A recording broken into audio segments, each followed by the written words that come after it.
Hello, good afternoon. Today is 2022 August 4th, Thursday. Suppose now I have in my MacBook is a note. Suppose I want to draw something, then I don't have a Wacom, then what can I do? Yes, you can use your iPhone. First of all, you have to set up the AirDrop.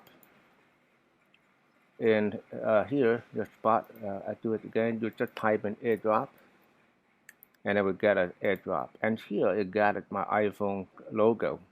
How can I do it? Just mean that in iPhone, I would have to set up the AirDrop also. It means I would press down here and I get settings, and I would say in the search, I type in AirDrop, then I AirDrop, and I would set for everyone. And now it's set. After the setting, my MacBook would see this logo. This means AirDrop is set. So here, suppose that I would here I would say add a sketch.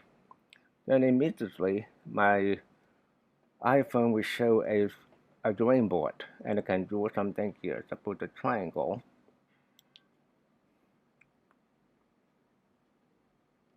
And I give a triangle, and suppose that I have a rectangle. Okay, it's somewhat like a organizational chart. Okay, then I press done. Then it will automatically appear what you draw here. And also you can refer to my earlier video how to draw a perfect triangle and a perfect square in iPhone. Okay, isn't it? It's much more easier than to connect another drawing board and draw the drive and so on. That won't be that easy. But using the iPhone, it is so easily drawn everything in iPhone and get here in your MacBook.